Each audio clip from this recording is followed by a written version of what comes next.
गणेशाय नमः। भगवान विष्णु की नाभि से कमल का प्रादुर्भाव, स्वेच्छावश ब्रह्मा जी का उससे प्रकट होना, कमल नाल के उद्गम का पता लगाने में असमर्थ ब्रह्मा का तप करना, श्री हरि का उन्हें दर्शन देना, विवादग्रस्त ब्रह्मा विष्णु के बीच में अग्नि स्तंभ का प्रकट होना तथा उसके ओर छोर का पता न पाकर उन दोनों का उसे प्रणाम करना। ब्रह्मा जी कहते हैं, देव से जब नारायण देव जल में शयन करने लगे उस समय उनकी नाभि से भगवान शंकर के इच्छावश सहसा एक उत्तम कमल प्रकट हुआ जो बहुत बड़ा था। उसमें असंख्य नाल दंड थे। उसकी कांति कनेर के फूल के समान पीले रंग की थी तथा उसकी लंबाई और ऊंचाई भी अनंत योजन थी। वह कमल करोड़ों सूर्यों के समान प्रकाशित हो रहा था।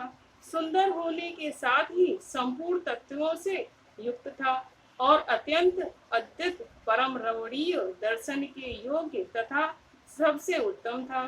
तत्पश्चात कल्याणकारी परमेश्वर सांब सदाशिव ने पूर्वत प्रयत्न करके मुझे अपने दाहिने अंग से उत्पन्न किया।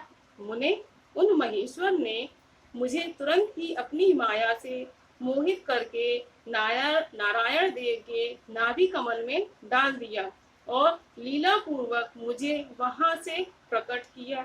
इस प्रकार उस कमल के पुत्र रूप में मुझ हृदय गर्भ का जन्म हुआ। मेरे 4 मुख हुए और शरीर की कांति लाल हुई। मेरे मस्तक त्रिपुंड की रेखा से अंकित थे। तात भगवान शिव की माया से मोहित होने के कारण मेरी ज्ञान शक्ति इतनी दुर्बल हो रही थी कि मैंने उस कमल के सिवा दूसरे किसी को अपने शरीर का जनक या पिता नहीं माना। मैं कौन हूँ, कहाँ से आया हूँ, मेरा कार्य क्या है, मैं किसका पुत्र होकर उत्पन्न हुआ हूँ और किसने इस समय मेरा निर्माण किया है। इस प्रकार संशय में पड़े हुए मेरे मन में यह विचार उत्पन्न हुआ, मैं किसके लिए मोह में पड़ा हुआ हूँ। जिसने मुझे उत्पन्न किया है उसका पता लगाना तो बहुत सरल है। इस कमल पुष्प का जो पत्र युक्त नाल है उसका उद्गम स्थान इस जल के भीतर नीचे की ओर है। जिसने मुझे उत्पन्न किया है वह पुरुष भी वही होगा, इसमें संशय नहीं है। ऐसा निश्चय करके मैंने अपने को कमल से नीचे उतारा। मुने मैं उस कमल की एक नाल में गया और सैकड़ों वर्षों तक वहां भ्रमण करता रहा, किंतु कहीं भी उस कमल के उद्गम का उत्तम स्थान मुझे नहीं मिला। तब पुनः संशय में पड़कर मैं उस कमल पुष्प पर जाने को उत्सुक हुआ और नाल के मार्ग से उस कमल पर चढ़ने लगा।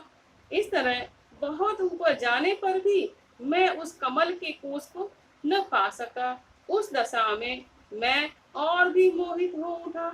मुने उस समय भगवान शिव की इच्छा से परम मंगलमयी उत्तम आकाशवाणी प्रकट हुई जो मेरे मोह का विध्वंस करने वाली थी। उस वाणी ने कहा, तप यानी कि तपस्या करो।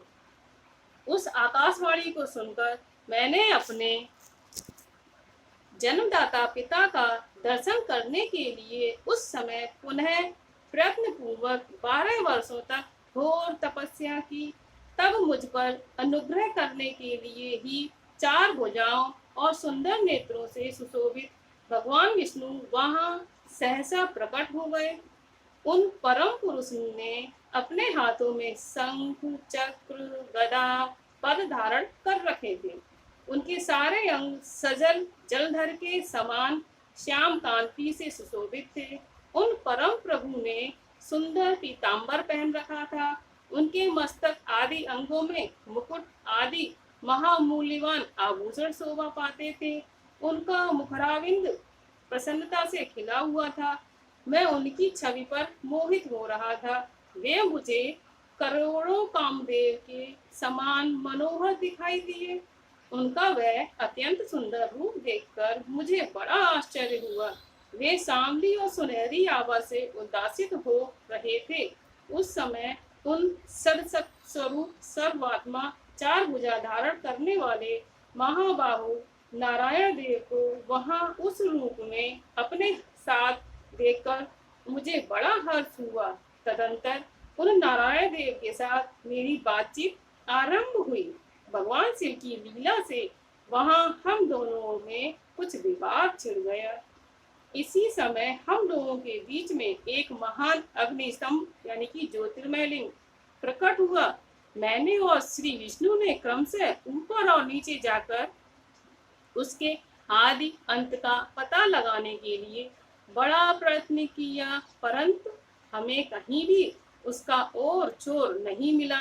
मैं थककर ऊपर से नीचे लौट आया और भगवान विष्णु भी उसी तरह नीचे से ऊपर आकर मुझसे मिले। हम दोनों शिव की माया से मोहित थे। श्री हरि ने मेरे साथ आगे पीछे और अगल बगल से परमेश्वर शिव को प्रणाम किया। फिर वे सोचने लगे, यह क्या वस्तु है? इसके स्वरूप का निर्देश नहीं किया जा सकता, क्योंकि ना तो इसका कोई नाम है और ना ही कर्म। लिंग रहित तत्व की यहाँ लिंग भाव को प्राप्त हो गया। ध्यान मार्ग में भी इसके स्वरूप का कुछ पता नहीं चलता। इसके बाद मैं और श्री हरि दोनों ने अपने चित्त को स्वस्थ करके उस अग्नि स्तंभ को प्रणाम करना आरंभ किया। हम दोनों बोले, महाप्रभु, हम आपके स्वरूप को नहीं जानते। आप जो कोई भी क्यों ना हो, आपको हमारा नमस्कार है। महेशान, आप शीघ्र ही हमें अपने यथार्थ रूप का दर्शन कराइए। मुनि श्रेष्ठ, इस प्रकार अहंकार से आविष्ट हुए हम दोनों ही वहां नमस्कार करने लगे। ऐसा करते हुए हमें 100 वर्ष बीत गए। ओम श्री गणेशाय नमः।